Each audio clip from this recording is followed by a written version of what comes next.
त्यामध्ये आहार रसामधून त्याला जे पाहिजे ते जो जो धातू असेल तो धातू ते घेतो. आता इथे वैशिष्ट्यपूर्ण दुसरी एक संकल्पना सांगितलेली आहे की हे जे धातू असतात हे हा जो रस तयार झालेला आहे त्या रसावर प्रक्रिया करून आपली निर्मिती करतात. बरोबर, म्हणजे रसापासून रक्त तयार होतं. पण रसापासून रक्त हे भिन्न आहे, वेगळा धातू आहे. मग ती तयार करण्याच्या क्रियेसाठी काहीतरी संस्कार करावा लागेल. यातून त्यामध्ये गेलं, रसापासून रक्त ते निर्माण झालं. मग ते निर्माण होण्यासाठी म्हणजेच त्याच्यावर प्रक्रिया होण्यासाठी अग्नीची प्रक्रिया सांगितलेली आहे आणि त्यांना म्हटलेलं आहे धात्वाग्नी. प्रत्येक धातूचा स्वतःचा अग्नी असतो आणि तो जर मंद झाला तर रोग होतात. त्या धातूचे रोग आपल्याला बघायला मिळतात. उदाहरणार्थ, मेदाचा अग्नी मांद्य झाला तर प्रमेह हा रोग निर्माण होतो. मधुमेहाचं कारण थोडक्यात सांगायचं तर मग मेदाचा अग्नी प्राकृत ठेवण्यासाठी आपल्याला दिनचर्या, ऋतुचर्या किंवा आपले जे हे जे बेसिक नियम आहेत यांचा गोष्टीचा आपल्याला फॉलो करणं आवश्यक आहे. जसं की आहारविषयी मी परवा सांगितलं की पोटाचे 4 भाग करावेत, 2 भाग अन्नानं भरावेत, 1 भाग पाण्यानं भरावा आणि 1 भाग वायूसाठी रिकामा ठेवावा. हे जो फॉलो करत नाही अशा व्यक्तींमध्ये किंवा आहारामध्ये त्याच्या असं काहीतरी असतं जे विरोधी अन्न असेल किंवा त्याचा एकाच रसयुक्त आहार असेल किंवा काही महाभूताधिक्य त्याच्या आहारामध्ये रेग्युलर असेल तर अशा वेळी मैदाचं काय मेदाग्नीमध्ये दोष निर्माण होतो आणि मेद धातू जो प्रॉपर निर्माण व्हायला हवा तो होत नाही आणि त्याच्याऐवजी तो विकृत निर्माण झाल्यामुळे निर्माण होणारा रोग हा आपल्याला प्रमेह अशा पद्धतीत सांगितलेला आहे. आणि त्याची सुद्धा सुरुवातीची लक्षणं वेगळी सांगितलीत आणि मधुमेह हा सर्वात शेवटी निर्माण होतो. तसा एकदम मधुमेह निर्माण होत नाही. तर अशा पद्धतीत रोगाची संप्राप्ती नावाचा एक प्रकार ज्याला आपण पॅथॉलॉजी असं म्हणतो ही विस्तृतप्रमाणे आयुर्वेदामध्ये वर्णन केलेली आपल्याला मिळते. मग आता हे जे धातू आहेत त्यांचा स्वतःचा अग्नी आहे आणि ते आदल्या धातूमधून अग्नीची प्रक्रिया करून आपल्याला पाहिजे तसं संघटन बनवून घेतात. अशी त्यांची स्वतःची प्रणाली आहे एक. आणि या प्रणालीचं म्हणजे असे धातू बनल्यानंतर त्यानं अख्ख्या शरीराला काय फायदा होतो हे समजून घेण्यासाठी एक श्लोक आहे. म्हणजेच आपल्या शरीरामध्ये धातूचं काय काम आहे, प्रत्येक धातूचं. प्रीणनम जीवनम लेपः स्नेहोधारण पूरणैः गर्भोत्पादश्च धातूनां श्रेष्ठम कर्मम क्रमात स्मृतम. आता प्रत्येक धातूचं लिहून घ्या. रसाचं कर्म प्रीणन करणे हे आहे. प्रीणन कसं समजून घ्यायचं तर तुम्ही आता उष्णतेतून जाऊन आलेला आहात आणि तुम्हाला कोणीतरी लिंबू सरबत दिलं किंवा नारळ पाणी दिलं तर जे वाटतं एकदम फ्रेश होतो माणूस. दॅट इज कॉल्ड प्रीणन. लगेच इन्स्टंट आपल्याला जी गरज असते ती भागवल्यानंतर जे निर्माण होतं ते प्रीणन. हे प्रीणनाचं काम जे आहे ते आपल्या शरीरामध्ये रस धातू करत असतो. पुढे दुसरा धातू आहे रक्त. रक्ताचं काम काय आहे, जीवनम. रक्तम जीव इति स्थिती असंच सांगितलेलं आहे. जर आपल्या शरीरातलं प्रमाणापेक्षा जास्ती रक्त काढून घेतलं तर मनुष्य जिवंत राहू शकत नाही. रक्त हे जीवन अशा पद्धतीतच रक्ताला सांगितलेलं आहे. रक्तम जीव म्हणजे जीवन हे रक्ताचं काम आहे. त्याच्यानंतर मांस.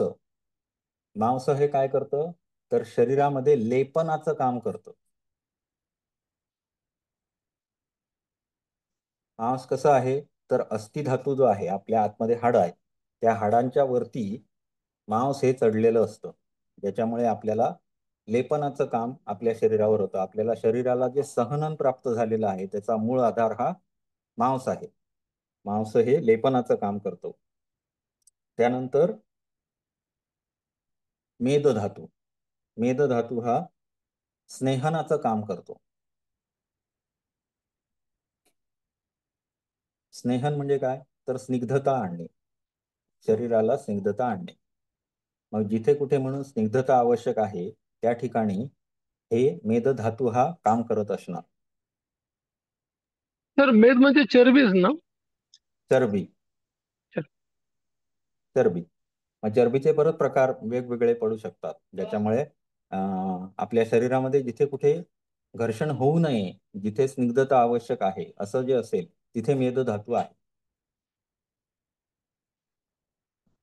पुढे स्नेहो. पुढे धारण. अस्थीचं काम धारण करणे हे आहे.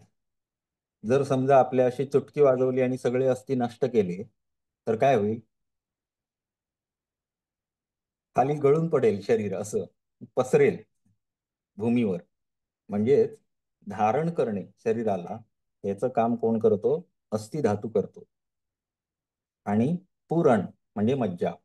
मज्जा धातू हे अस्थिमधलं पुरण आहे. अस्थिमध्ये सुशिरता कमी करणे, अस्थिमध्ये असलेली सुशिरतेमध्ये भरून राहणे हे काम कोण करतो, मज्जा धातू करतो. आणि शुक्र गर्भोत्पादन. शुक्राचं काम काय आहे, गर्भोत्पादन. ही धातूंची कर्म आहेत. आता मलांची कर्म आहेत. मळ हे नुसते टाकून देण्यासाठी शरीरात निर्माण झालेले नाहीत, त्यांची स्वतःची कर्म आहेत. त्यांना काय करायचं आहे, तर अवष्टंबहा पुरुषस्य. अवष्टंबहा पुरुषस्य. आता आपण नेहमी वाचतो की काय इन्फेक्शन झालं, कुठे झालं, मोठ्या आतड्यात झालं समजा एखाद्या माणसाला, तर त्याला दिवसातून 10 वेळा जावं लागेल, 15 वेळा जावं लागेल, बरोबर आहे. मग त्याच्या शरीरात पचनक्रिया होईल का, नाही. कारण जितक्या वेळ तिथे अन्न थांबवायला पाहिजे ते थांबवणं सुद्धा आवश्यक आहे. ते जर तितक्या वेळ तिथे थांबलं नाही अन्न, तर ते पचनक्रिया त्याच्यावरची पूर्ण होणार नाही. मग हा जो गती आहे अन्नाची, तोंडापासून ते गुदद्वारापर्यंतची गती आहे, याच्यामध्ये जिथे कुठे थांबणं आवश्यक आहे ते थांबवून देणारा जो धातू आहे, मल आहे, तो म्हणजे पुरुष आहे. अवष्टंबहा पुरुषस्य. मूत्रस्य क्लेदवाहनम.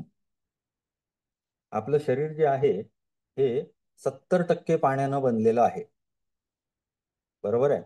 त्यामुळे जेवढे घटक आपल्या शरीरात आहेत ते लिक्विड फॉर्म मध्ये असणं आपल्याला गरजेचं असतं. उदाहरणार्थ मी तुम्हाला सांगितलेलं की कफाचं काम काय आहे, क्लेदन काम काय आहे. म्हणजे आतड्यामध्ये आपण काही खाल्लं तरी त्याच्यामध्ये आधी पाणी जाणार, पाणी म्हणजे क्लेद जाणार, आणि मग त्याला घुसळलं जाणार, तयार होणार, त्याच्यामधून रस निर्मिती होणार. ती सुद्धा पहिला धातू हा द्रव पदार्थच आहे. दुसरा धातू हा सुद्धा द्रव पदार्थच आहे. तिसरा मग थोडा सेमी सॉलिड आहे, मांस. चौथा त्याच्यापेक्षा जरा घट्ट आहे. पाचवा एकदम कडक आहे. आणि सहावा सातवा त्याच्यापेक्षा परत मऊ आहे. अशा पद्धतीत धातूंचं संघटन आपल्याकडे आहे. तर हे जेव्हा तयार होतात तेव्हा हे घट्ट करत जाणं आवश्यक आहे ना. मग अशा ठिकाणी क्लेद कमी केला पाहिजे आतला आणि घट्टपणा आणला पाहिजे. मग हे क्लेद जर कमी करायचा आहे तर तो कुठेतरी बाहेर काढावा लागणार, आणि हे काम करत असतं मूत्र. आहार रस तर बनला, रस हा पूर्ण द्रव पदार्थ आहे. त्याच्यातून रसापासून रक्त झालं, रक्तापासून मांस झालं, त्याच्यापेक्षा घट्ट, त्याच्यापासून अस्थि झाले घट्ट एकदम कडक. मग ह्यातला रस काढला गेला, मग तो कुठेतरी बाहेर टाकला जाणारच. मग बाहेर टाकण्याचं काम हे मूत्राचं आहे. मूत्रस्य क्लेदवाहनम. म्हणजे याच्या पूर्वी ते जे काही शरीरात प्रक्रिया चालते तेव्हा त्याचा उपयोग होत जातो. हा, होत अच्छा. जातो. मग जेव्हा उपयोग होतोय म्हणजे रसापासून रक्त निर्माण होतोय, रक्तापासून मांस तयार होतोय, मेद अस्थि तयार होतोय, हे घट्ट घट्ट तयार होत आहेत, तर मग त्यातला द्रवांश तर कमी झाला पाहिजे तरच घट्ट होणार. मग हा जो द्रव पदार्थ त्यातून बाहेर काढला गेला घट्ट करण्यासाठी, तो शरीरातच टिकवून ठेवला तर कसं चालेल. तो बाहेर काढला पाहिजे. मग तो बाहेर काढण्याची क्रिया होते ती मूत्रामुळे होते. मूत्रस्य क्लेदवाहनम, या वाहन करण्याचं काम करतो. म्हणजे आणि इतक्या प्रोसेस मधनं ते पुढे येतं शरीरातल्या सगळ्या हा, एक एक सगळ्या टप्पे पूर्ण प्रोसेस. करत. हो, मूत्र हे एकदम आवश्यक घटना आहे. तस्य क्लेद विद्रुदी.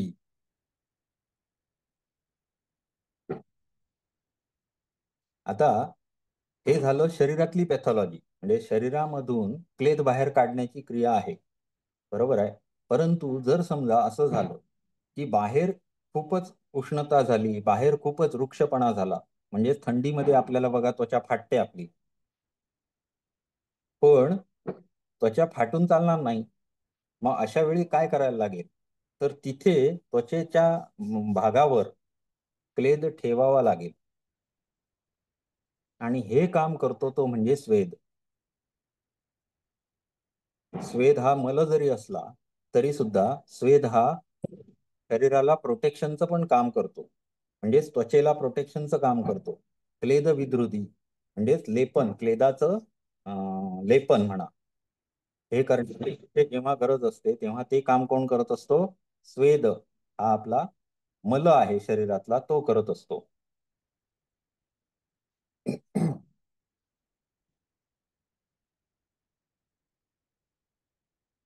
हे झाले सगळे धातूंची कार्य.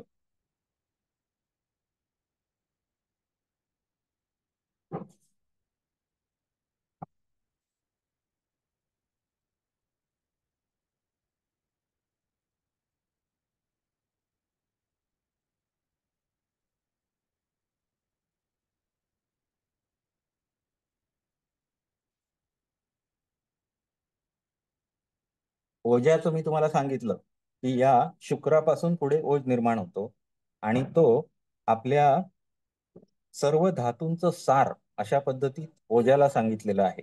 त्यामुळे आपल्या जे योगाशी संबंधित आपला सगळा विचार आहे, त्यामुळे आपलं आहार विहार हा सात्विक ठेवण्यासाठी जेवढं म्हणून आपल्याला इथे सांगितलेलं आहे योगामध्ये सुद्धा, हे सर्व जर केलं तर काय होईल, ब्रह्मचर्याचं पालन केलं तर काय होईल, तर ओज निर्मिती होईल. आणि हे सुद्धा आस्तिक शास्त्रच आहे. त्यामुळे आपल्याला मोक्षापर्यंत घेऊन जाण्यासाठीच हे सगळं निर्माण केलं गेलेलं आहे. त्यामुळे यामध्ये ओझ्याला महत्व फार आहे.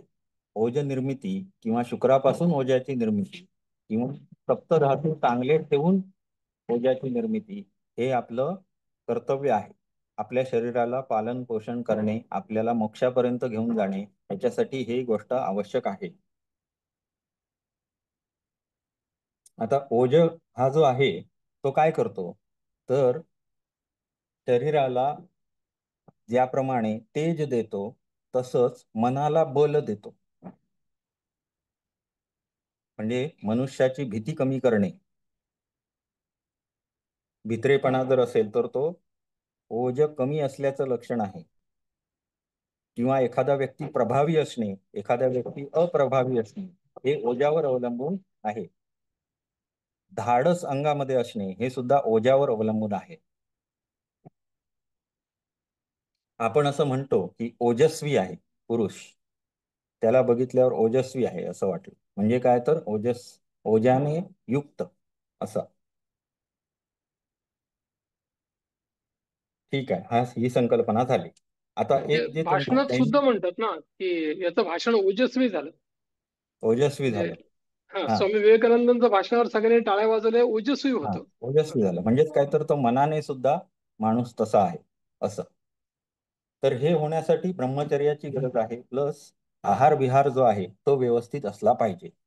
मग आता आपण आहार विहाराचे नियम मात्र पटापट बघूया, कारण हे आपल्या सिलेबसला तेवढं नाही आहे, परंतु आपण व्यवस्थित शिकतोय म्हणून मी तुम्हाला एकदा हे सांगतो. आणि अजून काही राहिलं असेल तर आपण मग उद्या बघू, पण माझ्या मते सगळं बऱ्यापैकी झालेलं आहे. आणखी काही शिल्लक आपल्या सिलेबस मधलं तरी काही नाही.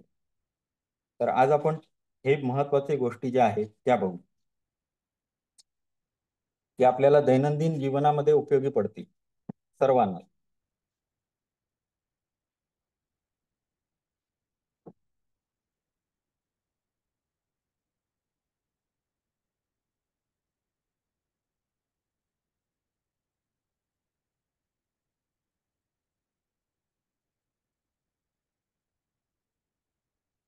दिनचर्या.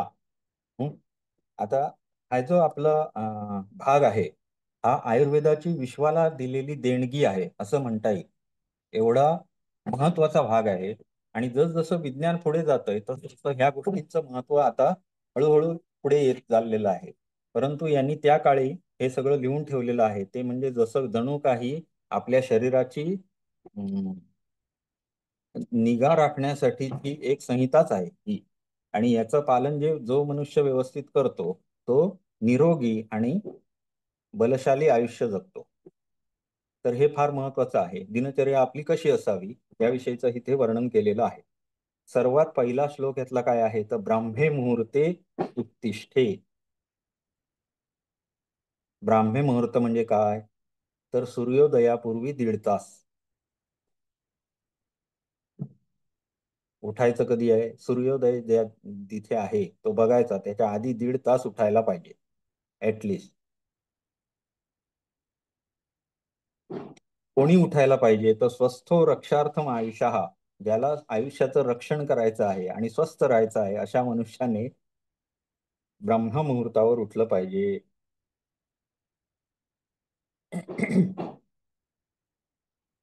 आता उठल्यानंतर काय करायचं आहे तर सुरुवातीला आपल्या शरीराकडे बघायचं आहे. शरीराचं काय म्हणणं आहे हे समजून घ्यायचं आहे. जीर्ण निरुपयम म्हणजे काय तर आपल्याला आदल्या दिवशी जो रात्री आहार घेतलेला आहे तो पचलाय का की अजीर्ण झालंय हे आपण बघितलं पाहिजे. जर एखाद्या दिवशी अजीर्ण झालं असेल तर थोडं जास्ती झोपायला हरकत नाही. परंतु आहार हा असा असला पाहिजे की तो तेवढ्या वेळात पचला पाहिजे. आणि तेवढा वेळ आपल्याला रात्रीचं जेवण जे आहे ते लवकर करायला सांगितलेलं आहे. म्हणून आहाराच्या 2च वेळा सांगितलेल्या आहेत इथे की सूर्योदयानंतर आणि संध्याकाळी सूर्यास्ताच्या वेळी. दिव्यात वात आणि पोटात हात असं म्हणतात तशा पद्धतीत ते आहे आणि तेच खरं आहे. तर काय केलं पाहिजे तर आधी सुरुवातीला आपलं जीर्ण अजीर्ण काय झालंय हे पोटाचं बघितलं पाहिजे. त्यानंतर आपल्याला दंतधावन करायला सांगितलेलं आहे. दंतधावनासाठी काय काय वापरायचं आहे तर अर्क. हे सगळं सांगू का गरज आहे का थोडक्यात आपण जे हा सांगा सर. हा अर्क तुम्हाला माहिती आहे अर्क म्हणजे काय रुई रुई रुईची हे माहिती आहे ना त्याची कांड त्याचं हे काठी दंतधावनासाठी वापरतात. त्याच्यानंतर निंबाची काठी कडुनिंब. सर रुईचा चीक तर त्रास देतो ना पण शरीराला. हा हो हो हो. रुईचा जो चीक आहे तो म्हणून त्रास ते देतो ना धुवून पण. हा ते धुवून बघून त्याची ती मुळातली काठीच काढावी लागते. ते अशीच नाही वरची जी असतं ना त्याला दूध असतं एक प्रकारचं चीक असतो. पण त्याचा काही हे नाही रोल नाही आपल्या इथे तो रॅप बसणार तोंडामध्ये तसं नाही. त्याच्या खालती जे मुळात हे असतं ना ते कापायचं आणि त्याची हे वापरायची. आणि नुसतं तेच वापरा असं नाहीये. नसेल तर वापरा परंतु वेगवेगळी कॉम्बिनेशन करून दंतधावन प्रक्रिया पण सांगितलेली आहे. पण ब्रशिंग कसं करायचं याच्यासाठी ह्या काठ्या वापरू शकता. मग त्यात अर्क आलं. त्याच्यानंतर काय आलं तर खदीर. खदीर म्हणजे खैर खैराची कांडी कडुनिंबाची कांडी या दंतधावनासाठी वापरण्यास श्रेष्ठ सांगितलेले आहेत. हं? आणि जर ज्यांनी हे केलेलं आहे काय माती लवण त्याच्यानंतर हे गाईचं शेण आणि काही कषाय औषध कषाय रसांची त्याच्यापासून दंतधावन तयार करण्याची विधी पण सांगितलेली आहे. त्याचाही वापर आपण दात घासण्यासाठी करू शकतो. त्याच्यामध्ये काय काय आहे अर्क म्हणजे हे आत्ताच सांगितलं रुईचं झाड. त्याच्यानंतर बरगद म्हणजे हे बरगद म्हणजे वड वडाचं झाड वडाची फांदी. त्यानंतर खैर बाभूळ त्याच्यानंतर करंज त्यानंतर अर्जुन एवढी झाडं याच्यासाठी वापरायला सांगितलेली आहे. दंतधावनासाठी वापरू शकता. हम्म आता हे करायचं कसं आहे हे माहिती आहे आपल्याला. दातानं थोडी चावायची आणि मग त्यानं दात घासायचे. आणि करंजीची त्याचं कांडी कशी वापरायची? हा कडुलिंबासारखीच वापरायची का? करंजीची कांडी? हो हो हो करंज. सेम. दातानं थोडीशी ती हे करायची चावून, हा. आणि त्याचे जसे रेषा रेषा येतात, मग त्या रेषा रेषांनी घासायचे सगळीकडे दात. आता दांत धावन कधी करू नये हे पण सांगितलेलं आहे. जर अजीर्ण झालेलं असेल तर उठूच नाही. एक तर अजीर्णाला रसशेषाजीर्ण असं नाव आहे. म्हणजे जे पुरुषाचं अवष्टंब कार्य आहे ते जर चालू असेल आणि त्याच अवस्थेत तुम्ही उठलात तर तुम्हाला अजीर्ण झालेल्याचं जाणवेल. बघा तुम्हाला जर कधी अजीर्ण झालं तर आपल्याला दातावर मळ चढल्याची जाणीव होते. दात आपले रापले तसं आपल्याला जाणवतं. जिभेला आपल्याला समजतं की हे दातावर काहीतरी मळ साठलेला आहे. अशा अवस्थेमध्ये हलकं वाटत नाही, पोट जड वाटतं. या कंडिशन मध्ये थोड्या वेळ आणखी झोपायला सांगितलेलं आहे. ओके, म्हणजेच अवष्टंब जोपर्यंत कार्य होत नाहीये पूर्ण तोपर्यंत आपल्याला उठायची गरज नाही. आता कुठे कुठे दात घासू नयेत हे पण सांगितलेलं आहे. ठीक आहे, पुढे त्यानंतरचा विधी आहे अंजन करणे, डोळ्यात अंजन घालणे. आता त्याच्यासाठी संविरांजन नावाचं एक अंजन सांगितलेलं आहे. मिळतं मार्केटमध्ये, घेतलं तरी मिळतं. आता हे अंजन का घालायचं आहे तर चक्षुष तेजोमयम तस्य विशेषात श्लेष्मतो भयम. चक्षु हे तेजाचं प्रतीक आहे आणि त्यांना कशाचं जास्ती भय असतं तर कफाच्या रोगांचं जास्ती भय असतं. त्यामुळे रोज अंजन करावं असं सांगितलेलं आहे. आता जर बघितलं तर आपल्याला नेहमी कॉमन रोग जो दिसतो तो कुठला आहे? 50 आली 60 आली की सगळ्यांची ऑपरेशन होतात. काय होतं? मोतीबिंदू. लेन्स. हा, मोतीबिंदू. मग मोतीबिंदू जर बघितला तर काय आहे? खडा होणे आहे, घन पदार्थ आहे. कुठला दोष असेल? आता आता पाहिलं ना आपण. दोष दोष आपण 3 बघितले, वात पित्त हो, की कफ कफ. असेल? हा, कफ. कफात जाईल. म्हणजे डोळ्याला कशाची भीती जास्ती आहे? कफाची भीती जास्ती आहे. कफाचे रोग होण्याची शक्यता आहे. म्हणून अंजन, डोळ्यामध्ये अंजन टाकायला सांगितलेलं आहे. त्याच्यानंतर नस्य,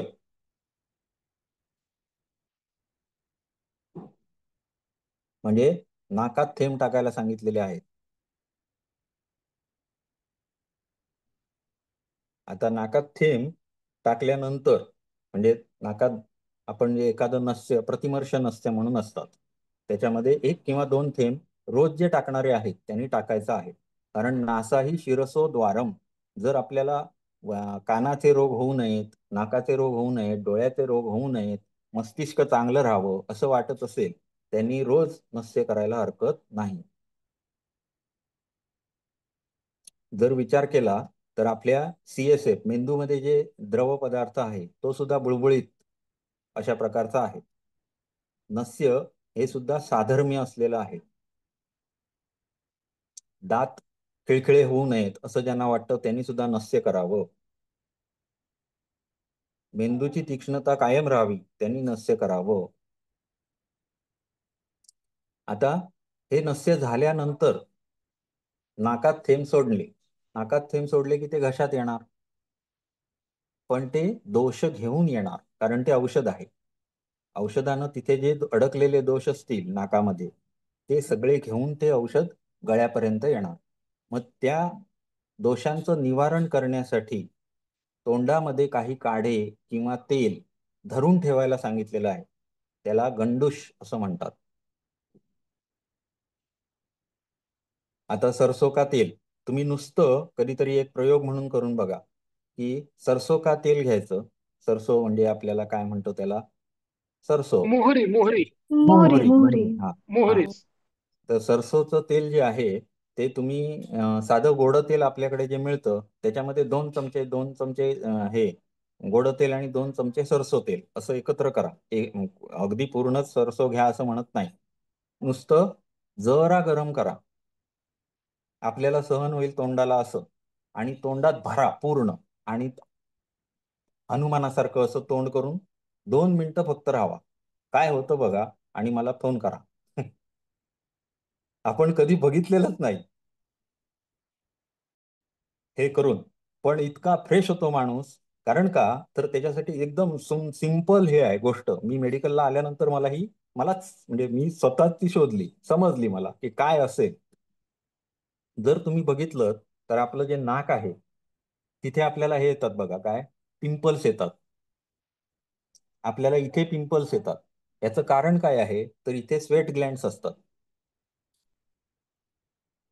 स्वेट ग्लँड्स असतात आपल्याला इथे इथे असतात, नाकाच्या इथे असतात.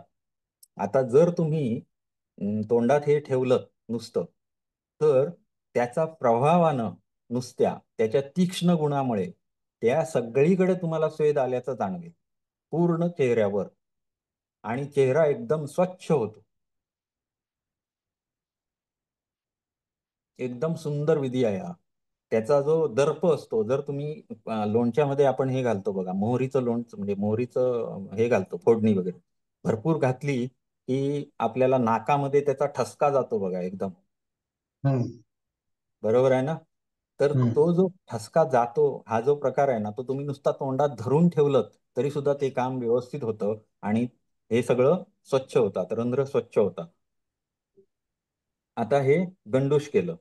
गंडूश झाल्यानंतर तोंडामध्ये आपण ते धरून ठेवलेलं होतं, मग त्याचा स्वाद सतत राहायला नको आहे आपल्याला, म्हणून तांबूल भक्षण म्हणजे पान पान खायला सांगितलेलं आहे.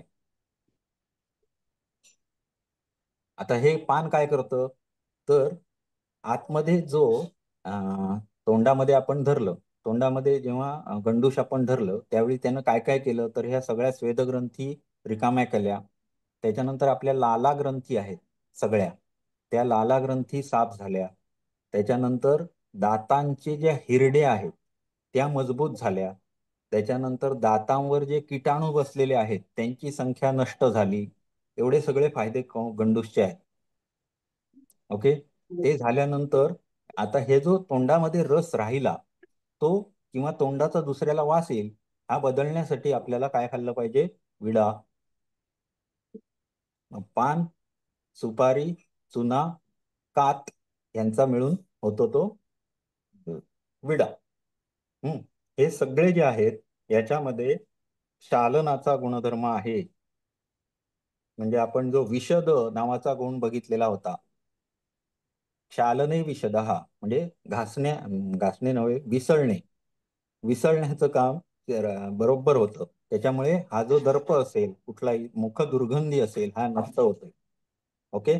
त्यानंतर दातांचं, हिरड्यांचं मजबूतीचं काम सुद्धा विडा करतो. हे झालं सकाळचे विधी. प्रातर्विधी पण आहेतच. जीर्ण जेव्हा मी म्हटलं तेव्हाच प्रातर्विधी हा आला. शौच, मूत्र, त्याग हे गोष्टी त्याच वेळी आल्या.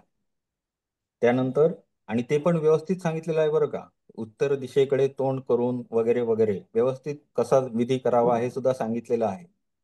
त्यानंतर अभ्यंगम, आणि त्यानंतर हे पण सांगितलेलं आहे की मातीनं धुवायचं आहे. आज आपण पाणी वापरतो, वेस्टर्न लोक काय वापरतात, तो काय तो tissue tissue tissue paper. Paper वापरतात. वापरतो. त्यानं शुद्ध पूर्ण होत नाही. तुम्ही बघा, रॉकेल हाताला जर लावलं, सरांनीच मला एकदा उदाहरण सांगितलेलं आहे, रॉकेल जर हाताला लावलं आणि 10 वेळा साबणानं धुवा तरी पण रॉकेलचा वास येतो. बरोबर आहे ना? पण येतोय. एकाच दिवस तेच रॉकेलचा आहे ना, तुम्ही नुसतं राखेत हात घाला किंवा मातीत हात धुवा आणि मग धुवा, ते पूर्ण जात, काही राहत नाही.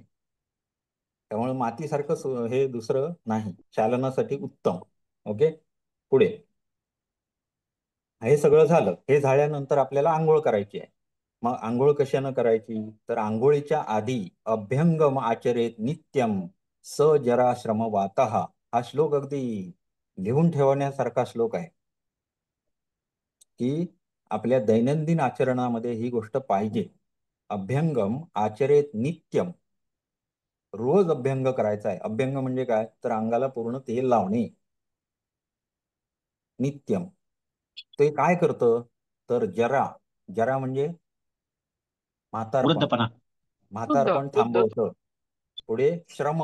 श्रम म्हणजे आपल्याला जे आदल्या दिवशी सगळे त्रास झालेले आहेत, ज्याच्यामुळे आपली गात्र थकली, आपण व्यायाम केला किंवा आपण काम केलं, शारीरिक काम झालं असेल, ते सगळा श्रम नाहीसा करतो. आणि वाताला कमी करतो. वात हा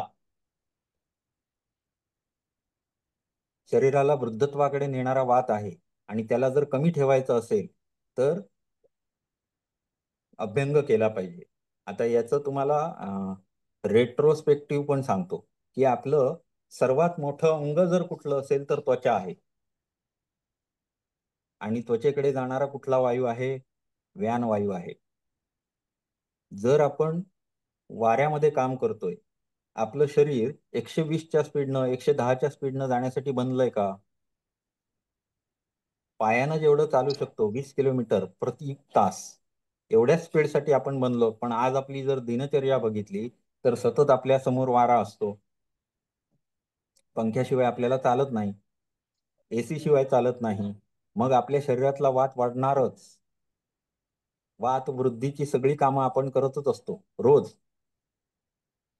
बरोबर आहे. मग ती थांबवावी, त्याला आराम द्यावा, किंवा तो जो वाढलेला वात आहे तो कमी करावा, म्हणून अभ्यंग करायला सांगितलेला आहे. अभ्यंगम आचरेत नित्यम स जराश्रम वातः. अभ्यंग करायचा आहे. आणि काय करतो, तर दृष्टी चांगली करतो. दृष्टी प्रसाद. दृष्टी प्रसाद म्हणजे निर्मळ करतो. दृष्टी आपली निर्मळ ठेवतो अभ्यंग जर रोज केला तर. अभ्यंग स्वप्न. करणे म्हणजे नेमकं काय करणे? शरीराला पूर्ण तेल मसाज. लावणे आंघोळीच्या आधी. काय लावायचे? तेल. तेल तेल. तेल. तिळाचं तेल. तेल तिळाचं म्हणजे तेल. तिळाचं तेल. हा.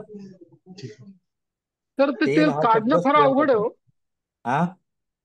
ते तेल काढणं खूप कठीण आहे आंघोळ करताना. त्याला पण आपल्याला आंघोळ करताना वेगवेगळी उटणी वापरायला सांगितलेली आहे. उटण्यानं बघा तेल हे करून बघा, कधी जातं तेल, राहत नाही.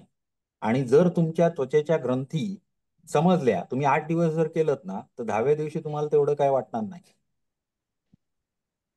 कारण का, तर शरीर मग त्याला सरावतं. असं आहे. आणि ते खूपच फरक जाणवतो. मी करून बघितलेला आहे स्वतः, म्हणून तुम्हाला सांगतो. अगदी जास्ती हे वाटायला लागलं ना, तर दुधात थोडेस बेसनचं पीठ घालायचं, मिक्स करायचं आणि लावायचं. आलं लक्षात? पूर्ण जातं, काय राहत नाही. साबण पण आहेत आता, काय प्रॉब्लेम आहे? साबणानं पण तेल जातच की, नाही असं नाही, पण साबण वापरू नये. साबण हे आयुर्वेदिक हे नव्हे, त्याचं सोल्युशन नव्हे. पण उठणं आहे, बरोबर आहे. त्यामुळे आपण ह्या गोष्टी वापरू शकतो, काय प्रश्न नाही. आता याचे फायदे बघा किती आहेत ते. तर दृष्टी प्रसाद, पुष्टी, शरीराला पुष्ट करतो. आयु, शरीराची काय वाढवतो, आयु वय. वाढवतो. वय वाढवतो, म्हणजे वय वाढवतो असं नव्हे, जगणार तुम्ही म्हणजे ना ते वाढवतो. हा. तुम्ही जर 100 वर्ष जगणार असाल तर 110 वर्ष जगाल, जर तुम्ही रोज हे केला तर. सुत्वक, त्वचेचं आरोग्य चांगलं ठेवतो. सुत्वक, दिसायला पण मनुष्य त्वचेचे आरोग्य चांगलं दिसतं. दार्ढ्यकृत, दार्ढ्य म्हणजे घट्टमुट्टपणा, म्हणजे स्नायूंचं संघटन, आपल्या शरीराचा जो आकार बांधेसूद ठेवणे म्हणजे दार्ढ्य. एवढे सगळे अभ्यंगाचे फायदे आहेत.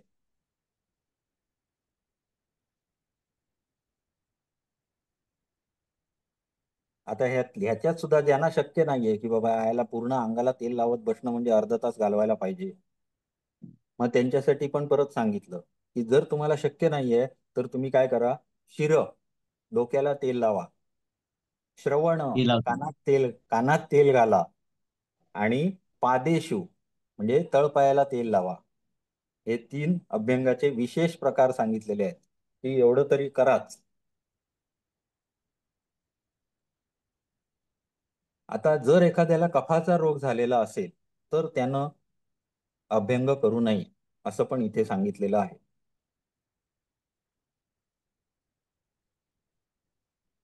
हे सगळं झाल्यानंतर आंघोळ लगेच नको आहे, तर त्याच्या आधी व्यायाम करा असं सांगितलेलं आहे. आता हे त्यांच्याकडे पद्धतच होती की तेल लावूनच व्यायाम करायचा आहे. व्यायाम हा योगासन किंवा असं नव्हे, व्यायाम म्हणजे काय, तर जे व्यायामाच्या पद्धती होत्या त्याच्यामध्ये आता ते मुदगल फिरवणे म्हणा, किंवा सूर्यनमस्कार घालणे, किंवा जोर दंड बैठका घालणे, हे सगळे व्यायाम झाले. शरीर आयास जननम कर्म, आणि आयास न करता करायचं आहे ते म्हणजे योगासन. दोघात फरक आहे, आलं लक्षात. शरीराला आयास घडला जास्ती की आपण त्याला व्यायाम या कॅटेगरीत टाकतो. पण सुखपूर्वक स्थिर सुखम आसनम, आलं लक्षात. सुखकारक जे आहे ते आसन, आणि आयास जनन जिथे होतंय, शरीराला जिथे त्रास पडतो आहे, असे जे प्रकार आहेत ते व्यायामाचे प्रकार आहेत. ओके, व्यायाम सांगितलेला आहे. आणि ह्याच्यातच दुसरी एक घटना जी मी लॉजिकली लावतो, की जर तुम्ही बघितले तर मल्ल तयार करणे म्हणजे व्यायामानं धष्टपुष्ट शरीर असलेले लोक तयार करणे, त्यांचं जर तुम्ही रुटीन बघितलं तर ते सुद्धा हेच करतात. आधी तेल लावतात, मग ते कशात उतरतात, आखाड्यात उतरतात. त्या आखाड्यामध्ये काय असतं, लाल माती माती. असते. त्यांना विचारा तेलाचा त्रास होतो का तुम्हाला, नाही म्हणून सांगणार ते. आम्ही माती लावतो, काढून टाकतो, आणि मग आंघोळ करतो, जातं त्यांचं पूर्ण, राहत नाही. आज मनुष्यामध्ये जेवढे रोग दिसतात ना, त्याच्यामध्ये काही अंशी पृथ्वी तत्वाचा त्याग हा मोठा दोष निर्माण झालेला आहे. म्हणजे जर तुम्ही बघितलं तर आपल्याला नैसर्गिकरित्या सृजन ही शक्ती कुठल्या महाभूतामध्ये दिसते, तर जल आणि पृथ्वी. जेव्हा तुम्ही पृथ्वीमध्ये एखादं सीड टाकता तर तेव्हा ते सीड उगवतं, बरोबर आहे. जर तुम्ही प्लॅस्टिकच्या कंटेनरमध्ये प्लॅस्टिकच भरलं आणि त्याच्यात जर टाकलीत बी तर उगवेल का, नाही. नाही, ती उगवणार कुठे, तर त्याला पाणी पण पाहिजे, पृथ्वी पण पाहिजे, बरोबर. तर ती पृथ्वी जी आहे त्याच्याशी शरीराचा संबंधच आपण हल्ली तोडायलाच निघालेलो आहोत पूर्णपणे. पाय ठेवला की तो, जर पायाला माती लागली म्हणजे घाण, असं आपण समजायला सुरुवात केलेली आहे. आणि त्याच्यामुळे आपण त्याच्याशी संबंधच तोडलेला आहे. त्यामुळे शरीराची सृजन शक्ती सुद्धा कमी होते आता दिसते. आज तुम्ही बघितलं तर स्पेशालिटी वंध्यत्व क्लिनिक तुम्हाला सगळीकडे मिळतील. आज आता तर चेनच चालू होत आहेत, मोठ्या मोठ्या कॉर्पोरेट चेन्स चालू झालेले आहेत ह्याच्यासाठी, उपचारासाठी. तर ह्याचं प्रमाण वाढण्याचं कारण हे आहे. मुळात आपण जनरल सर्व लोकांना मातीशी जोडायला सांगू शकतो. नुसतं साधा उपाय, तुम्ही साध्या चप्पल न घालता मातीवर चाला, हा एक उपाय. दुसरा उपाय काय आहे, तर जेवढी म्हणून आपली झाडं आहेत ती कुंड्यातनं झालं तरी लावा. ज्यांना शक्य नाही त्यांच्यासाठी सांगतोय, ज्यांना शक्य आहे त्यांनी मस्त कुदळ फावडं घेऊन ते काम करा बागेत. हा उपाय मी सांगतो पेशंटना, आणि त्याचा रिझल्ट पण मिळतात. त्यामुळे हा एक गोष्ट महत्वाची आहे. व आपलं कुठलं झालं, अभ्यंग झालं. आता व्यायाम करायला सांगितलेला आहे. व्यायामाने काय होतं, तर शरीरामध्ये लाघवता उत्पन्न होते. पुढे कर्म सामर्थ्य वाढतं, म्हणजेच काय म्हणतो आपण त्याला, रग वाढते शरीराची, कर्म सामर्थ्यम. एखादा माणूस पटकन थकतो, एखाद्या माणसाला भरपूर काम करायला शक्य होतं, त्याला कर्म सामर्थ्य असं म्हणतात. पुढे दीप्त अग्नी, म्हणजे शरीरात भूक व्यवस्थित राहते, अग्नी प्रदीप्त होतो. मेदसहा क्षयः, मेद वाढत नाही, मेद जर वाढलेला असेल तर त्याचा क्षय होतो. हे व्यायामाचं लक्षण आहे. आणि काय होतं, तर विभक्त आणि घनगात्रत्व. विभक्त म्हणजे जर तुम्ही असं असं दाखवलं तर हा बायसेप, हा ट्रायसेप वेगवेगळे दिसतात. आमचे नाही दिसत कारण आम्ही व्यायाम करत नाही. जे व्यायाम करतात त्यांचेच दिसतात, आलं का लक्षात. विभक्त, वेगवेगळे, आणि घनगात्रत्व. घन म्हणजे घट्ट, हे व्यायामाचं फलित आहे. किती व्यवस्थित लिहून ठेवलंय बघा. व्यायामात उपजायते. आता व्यायाम किती करावा, तर अर्धशक्ती आपल्या शरीराच्या अर्धशक्ती इतकाच व्यायाम करावा असं सांगितलेलं आहे. मग कळणार कसं माझी अर्धी शक्ती झाली, हे मला कळेल कसं कळेल, तर त्याच्यासाठी सुद्धा सांगितलेलं आहे.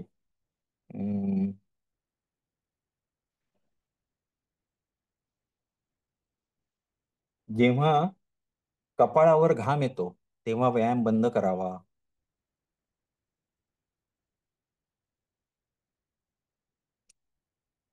शीतकाळी आणि वसंतकाळी व्यायाम जास्ती करावा.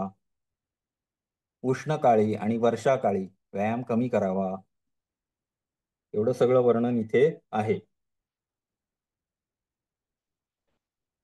त्यानंतर शरीराचं मर्दन करायचं, म्हणजे घाम येतो त्यानंच शरीराचं मर्दन करायचं, हात पाय दाबायचे.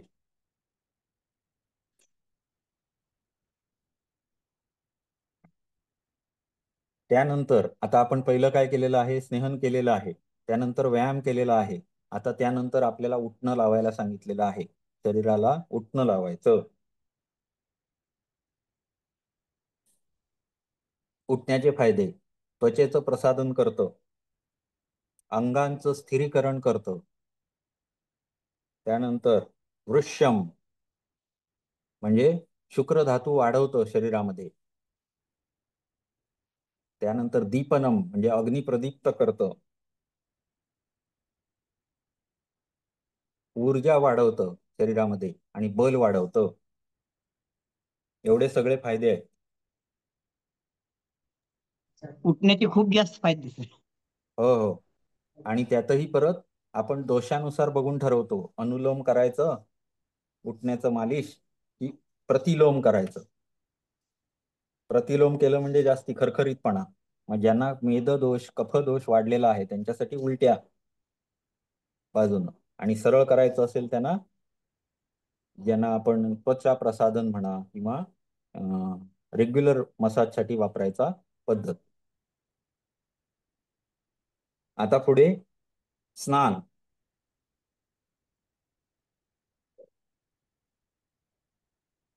स्नानाचे फायदे: स्नानामुळे अग्नी प्रदीप्त होतो, शुक्र धातू वाढतो, आयुष्य वाढतं, ऊर्जा मिळते, बळ मिळतं, शरीराचा कंडू म्हणजे खाज कुठेही येत असेल तर नाहीशी होते. श्रम म्हणजेच काय, तर आपण जे काही दमतो त्याला श्रम असं म्हटलेलं आहे. तर दमत जर असाल तर स्नान केल्यानंतर दम निघून जातो, म्हणजे आपल्याला जे थकवा वाटत असतो तो निघून जातो. स्वेद प्रवृत्ती म्हणजे स्वेदाची जर भोकं अडलेली असतील तर ती रिकामी होतात आणि त्याच्यातनं आपल्याला स्वेद बाहेर पडायला मदत होते. त्यानंतर झोप, तंद्रा किंवा समजा कोणाला तरी असं हे होता बघा, तंद्रा म्हणतो आपण त्याला. तंद्राला मराठीत काय म्हणणार? अर्ध्या झोपेत. आळस. अर्ध्या आळस. हा, झोपेत. आळस. हा, अर्ध्या झोपेत असल्यासारखं. तर ते सगळं स्नानानं जातं. शरीराचा जर दाह होत असेल तरी सुद्धा स्नान हे करायला सांगितलेलं आहे. हे सर्व स्नानाचे फायदे आहेत.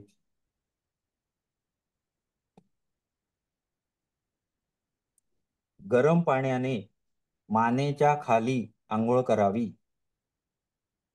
आणि थंड पाणी हे डोक्याला आवश्यक आहे. आपण डायरेक्ट शॉवरच्या खाली उभे राहतो गरम पाण्याच्या, तर तसं नाहीये. डोक्याला कधीही उष्ण पाण्यानं आंघोळ करायला सांगितलेली नाही. सर्दी होईल ना सर? नाही, डोक्यामध्ये गरम पाणी वापरणे हे आपले केसांची मुळं हे करतं, दुर्बल करतं आणि हे डोळ्यांची पण आपल्या हे शक्ती कमी करतं असं सांगितलेलं आहे. त्यातही जो गृहस्थाश्रमी आहे त्यानं उष्ण पाण्यानं आंघोळ करावी, परंतु ब्रह्मचारी असेल तर त्यानं थंड पाण्यानंच आंघोळ करायला सांगितलेली आहे. त्यामुळं थंड पाण्यानं स्नान हे श्रेष्ठच आहे. ओके, पण उष्ण पाण्यानं सुद्धा करताना ही गोष्ट लक्षात ठेवायची की आपल्याला डोक्यावरून थंड पाण्यानं करायची आहे आणि मानेच्या खाली गरम पाणी वापरायचं आहे.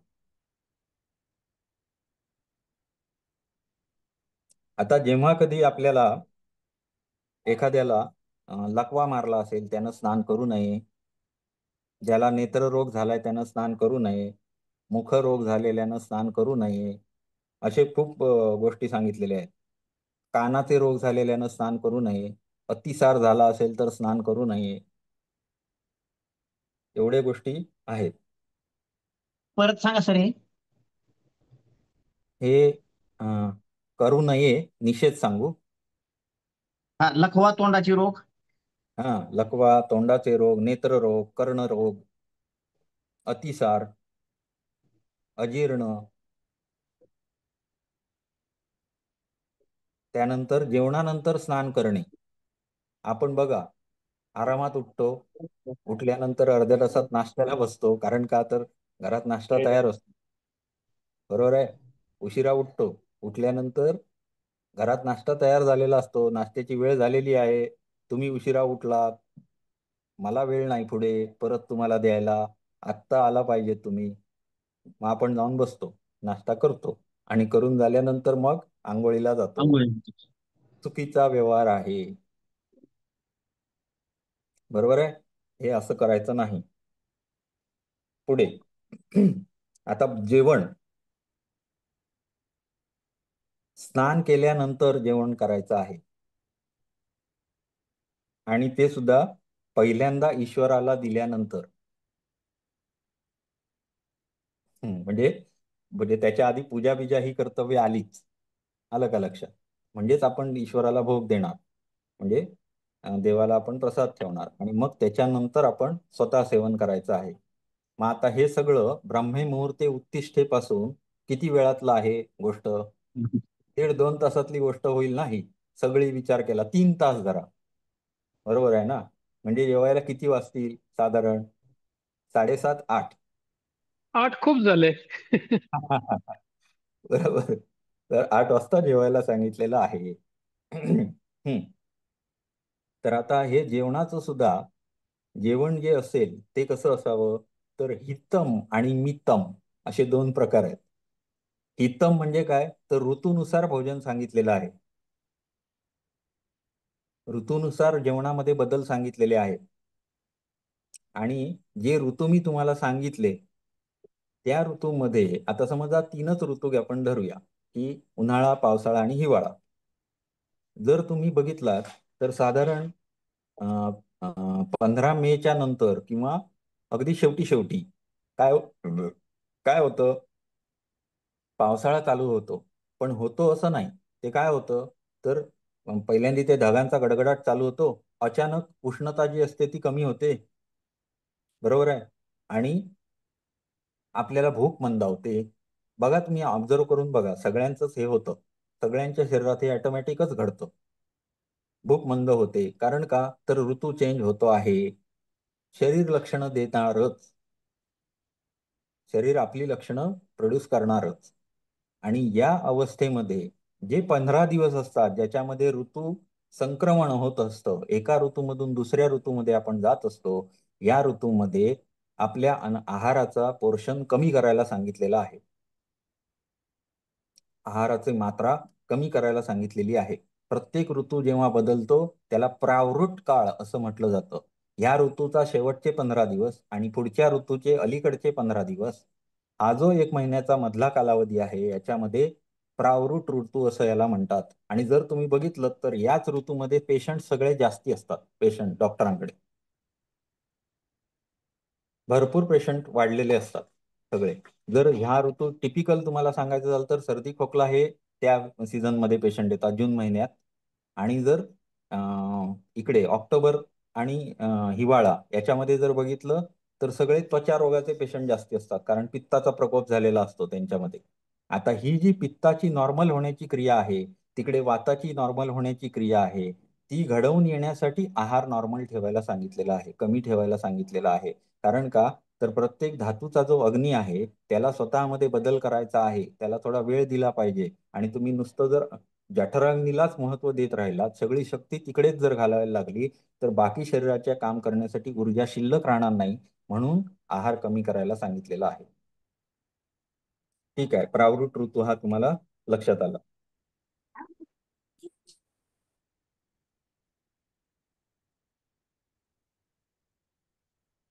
आता जे दिवसभर काम करायचं आहे ते धर्मयुक्त असावं, हा एक मुद्दा इथे सांगितलेला आहे. पापकर्मांचा त्याग करायला सांगितलेला आहे.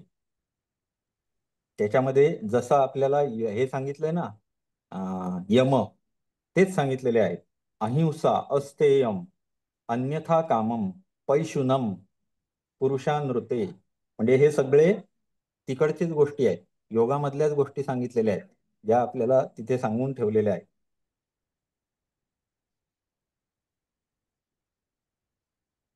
लोकांचा सन्मान करावा, त्यांना सगळ्यांना समदृष्टीने बघावं, हे सगळं याच्यात आलं. दुसऱ्यांवर उपकार करावे, समभाव, सर्वांमध्ये समभाव ठेवावा, मधुर भाषण करावं, आपल्या मनातील जे विचार असतात ते गुप्त ठेवायला सांगितलेले आहेत. अति प्रकट करणं चुकीचं आहे असं सांगितलेलं आहे.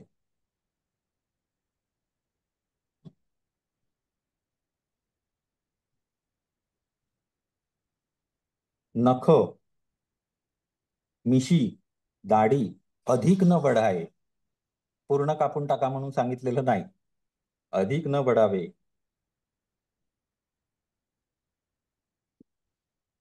पाय, गुदमार्ग, मलमार्ग यांना स्वच्छ ठेवावे, दररोज स्नान करावे, प्रतिदिन सुगंधी पदार्थ अंगाला लावावे, सुंदर वस्त्र धारण करावी, उद्धट अशा प्रकारचा वेश नसावा, सोबर असावा, सभ्य आचरण ठेवावे, रत्न आदी धारण करावे. रत्न, औषधी द्रव्य सुद्धा काही सांगितलेली आहेत धारण करण्यासाठी. त्यानंतर जाताना, बाहेर पडताना छत्री आणि काठी या दोन गोष्टी ठेवायला सांगितलेल्या आहेत, बरोबर.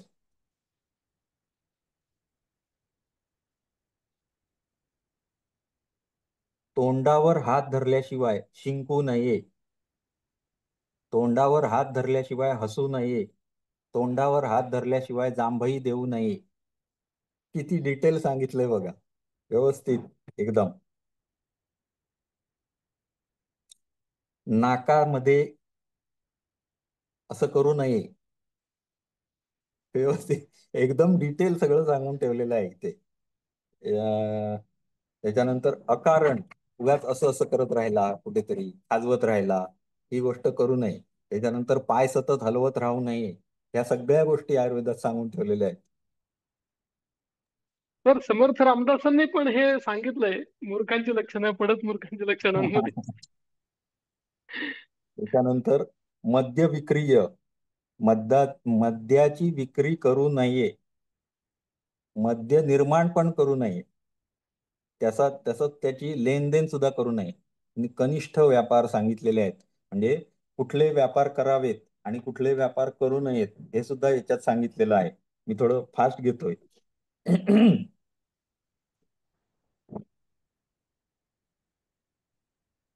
पूर्वेकडून येणारे जे वायू असतात त्याचं सेवन करू नये. जर तुम्ही विशेषतः वरच्या प्रदेशांमध्ये गेला, मध्य प्रदेश आणि युपी त्या साईडला जर गेलात, तर तिथे पूर्वाई असं म्हटलं जातं. पूर्वेकडून येणारा जो वारा असतो तो तो भयंकर शुष्क असतो आणि थंड पण असतो. त्याच्यामुळे काय होतं, तर त्वचेची जर स्निग्धता असते ती निघून जाते. त्याच्यामुळे वात वाढतो. तर पूर्वेकडील वायू हा जास्ती सेवन करू नये.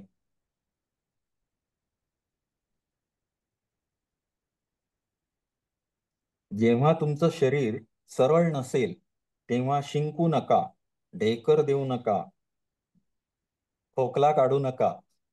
त्यानंतर सरळ शरीरानंच झोपायला सांगितलेलं आहे. झोपणे सुद्धा आडवे तिडवं कसंही उलट सुलट नको. खाणं सुद्धा झोपून खायचं नाही.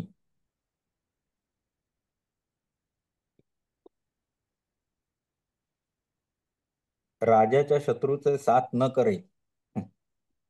हे त्यावेळेच्या परिस्थितीनुसार सगळं सांगून ठेवलेलं आहे. दातांनी चावणाऱ्या सर्व प्राण्यांपासून दूर राहा. उदाहरणार्थ साप, कुत्रा, मांजर आदी. त्यानंतर शिंगानी मारणाऱ्या प्राण्यांपासूनही दूर राहा.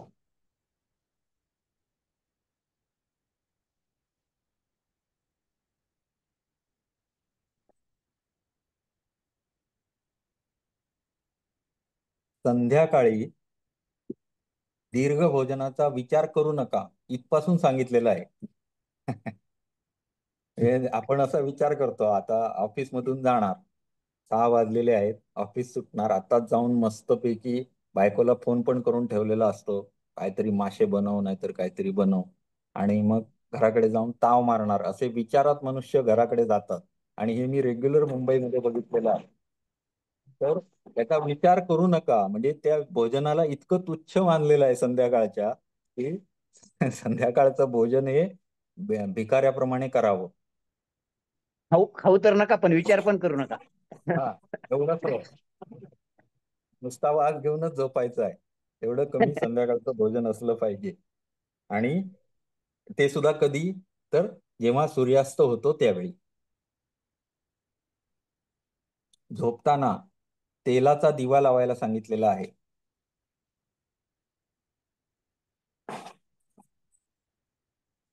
आणि झोपायला सूर्यास्तानंतर झोपायला सांगितलेलं आहे. या काळात कठीण आहे पण हा, त्यामुळे त्यांना 4 वाजता जाग येत असे. आपणही झोपलो तर येणार जाग. तर अशा पद्धतीत हे सगळं झाली दिनचर्या.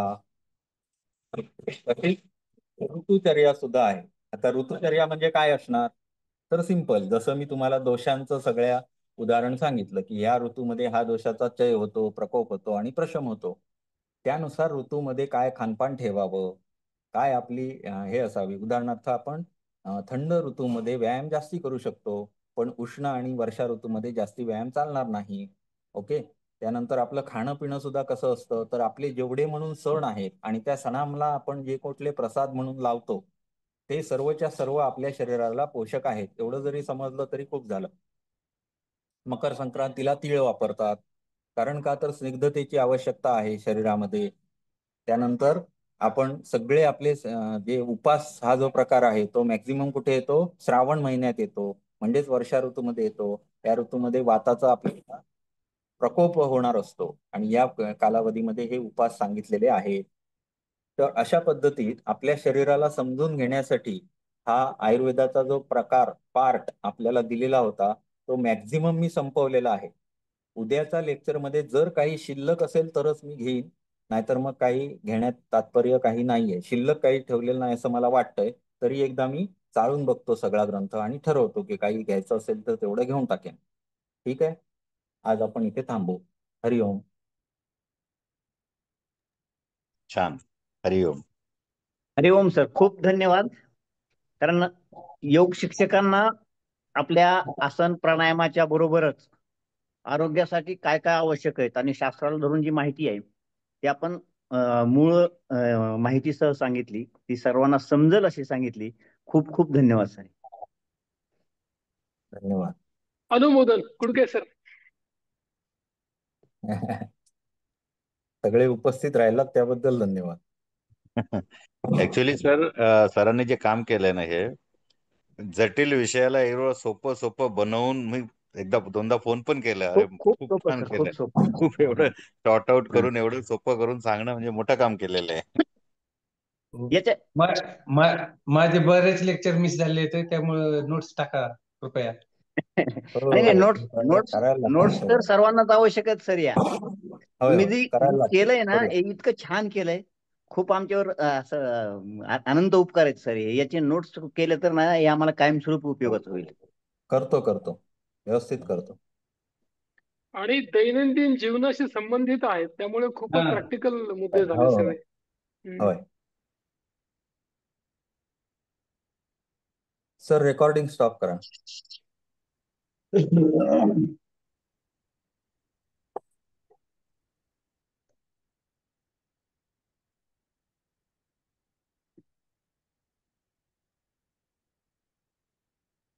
पूर्णपात्रे सर, तुम्ही होस्ट आहात. रेकॉर्डिंग स्टॉप करा.